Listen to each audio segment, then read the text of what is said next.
Following our successful legal challenge in respect of part-time workers' rights, the FBU negotiated what is now known as the Modified Pension Scheme. We've already issued guidance and information to FBU members, and this PowerPoint focuses on 20 questions that are based on issues raised by members.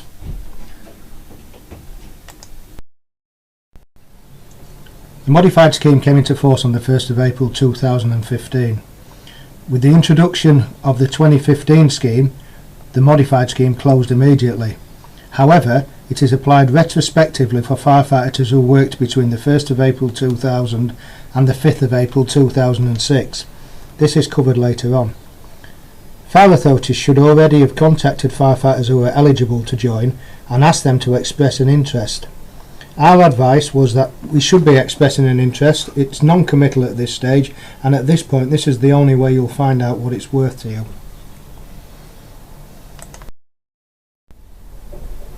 The first question, and the most common one, is: am I eligible to join the Modified Pension Scheme? The simple answer is: if you were employed as a firefighter working the retained duty system any time between the 1st of April 2000 and the 5th of April 2006 inclusive, you are eligible to join the scheme and should already have been contacted. There are different categories of membership which depend on your employment status and your age. There are three types of members of the Modified Scheme. It's important that you recognise which section you fall into. Special firefighter members. This is someone who was employed as an RDS firefighter between the 1st of July 2000 and the 5th of April 2006. This person continued in employment without a break in service until they elected to join the Modified Scheme. Secondly, the special deferred members. This is someone who was employed as an RDS firefighter any time between the 1st of July 2000 and the 5th of April 2006. This person subsequently resigned or was dismissed from service before they elected to join the Modified Scheme and were younger than age 55. Thirdly, the special pensioner members. Someone who was employed as an RDS firefighter any time between the 1st of July 2000 and the 5th of April 2006.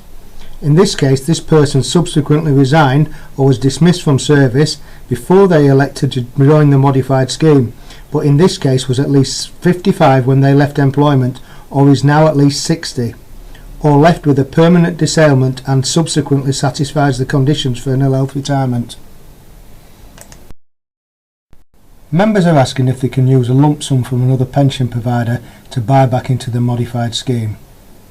The simple answer to this is yes, but if you intend to use part of or all of your pension lump sum to fund additional contributions to a pension scheme or to any other pension arrangement, this is known as recycling, and special tax rules may apply. If you break the recycling rules, you may have to pay a tax charge of between 40 and 55% of the value of your pension lump sum. There are some exceptions to this. You can find information on recycling on HMRC website. The address is on the screen. We always recommend that you take independent financial advice or contact HMRC directly on this issue. Your fire authority should be in a position to assist you with this as well. Several people have asked us to provide pension projections for future years.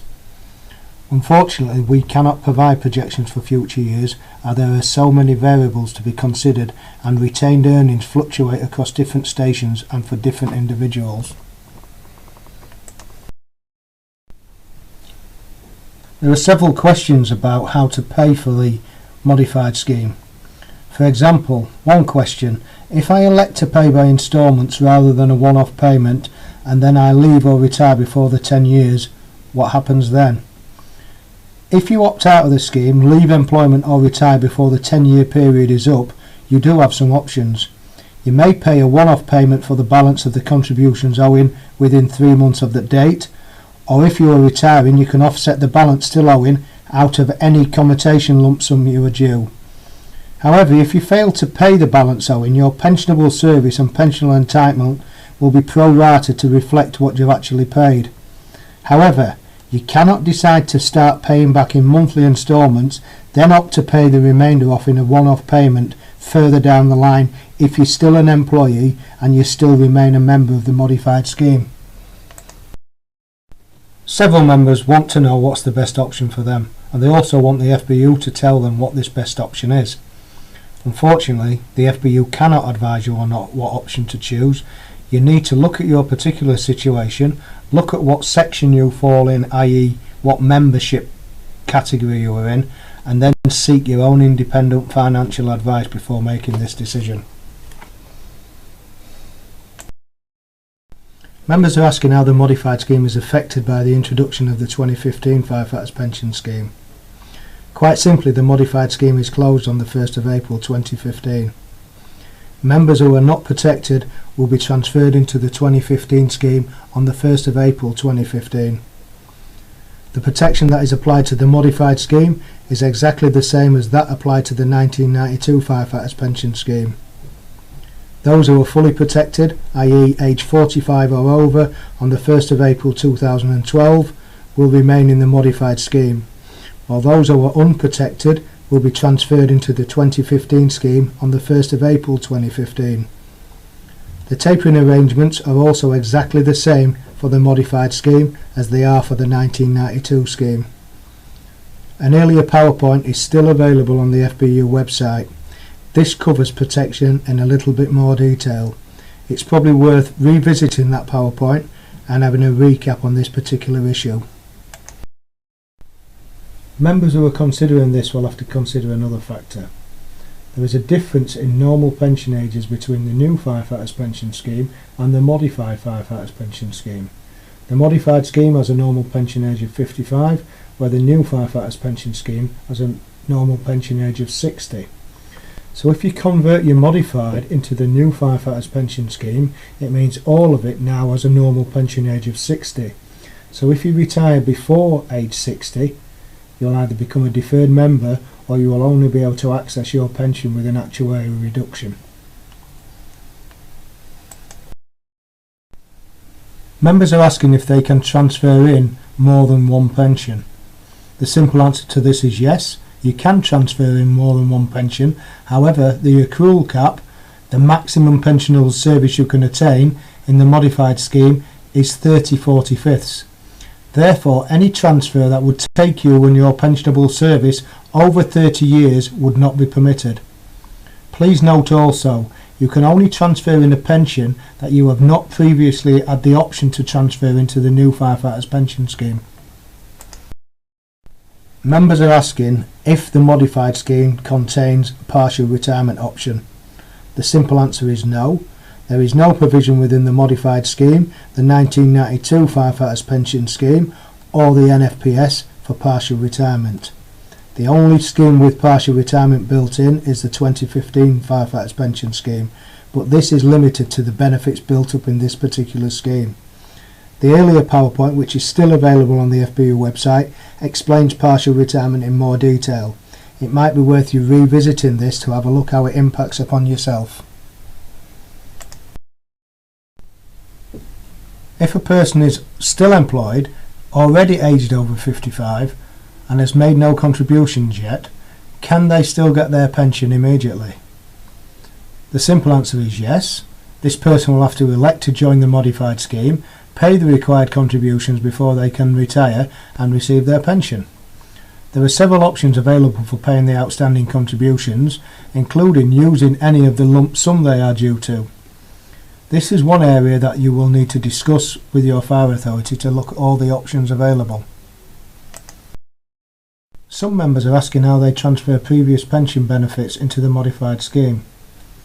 Please note that you can only transfer in a pension that you have not previously had the option to transfer into the NFPS scheme.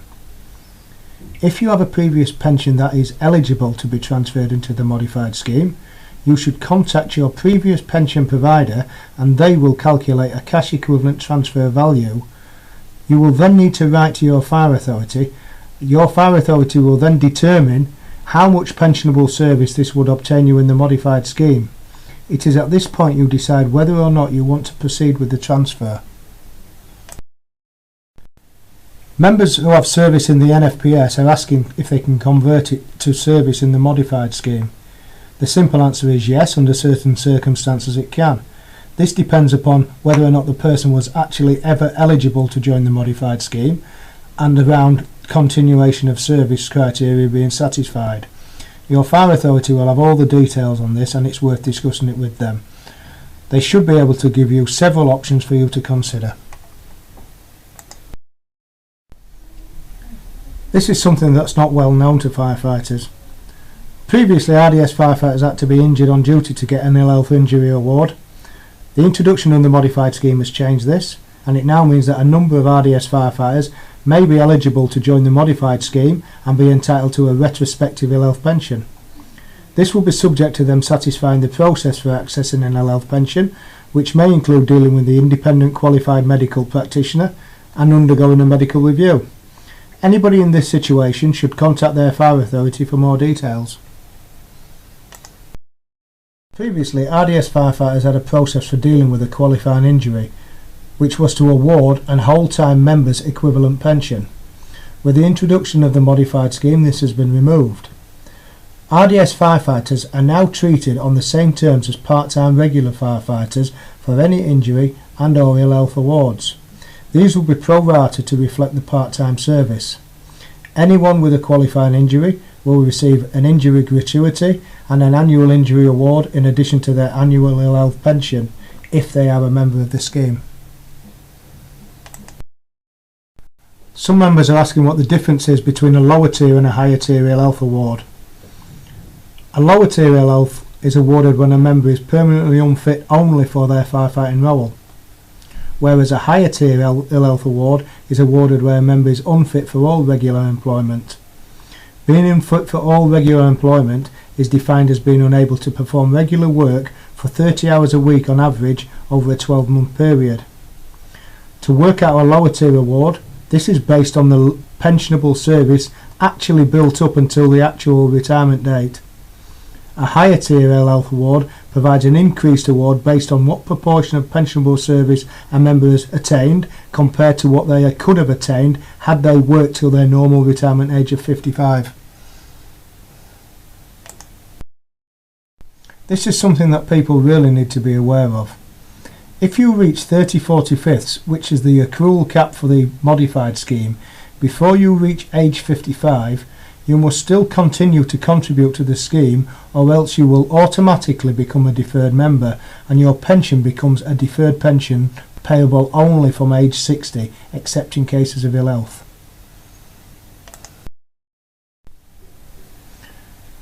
Do members joining the modified scheme get tax relief on backdated contributions? Yes. If you join the modified scheme, you may be entitled to receive certain tax relief on historical contributions you have to pay in respect of past service back to 1st of July 2000. The Department of Communities and Local Government agreed to produce guidance showing how you can claim this back. Your fire authority should have been provided with this guidance and should be in a position to assist you with this. If I join the modified scheme, do I have to retire at age 55? The simple answer to this is no. You do not have to retire at age 55. You can stay as long as you meet the medical requirements. A lot of members are asking why they have to pay interest. Interest is applied to ensure that the amount reflects the increase since the payment was due. Interest is applied to both the contributions and the benefits. If interest wasn't applied, then the contributions would be at 2000 prices and not today's prices, and in a nutshell, fire authorities would argue that the members have had this money in their possession for 14 years. Conversely, the pension benefit, if no interest was applied, would also be at the 2000 value, and members would argue that the employers have had this money in their possession. The easiest and fairest way is to apply interest to both the benefit and the contributions to reflect this. A lot of members will feel badly let down by the government and fire authorities in relation to the information they've had on the modified scheme. The FBU have tried to put out as much information as we can. There are many more questions, I'm sure, from members, and will continue to be contacted by members and will continue to update as appropriate.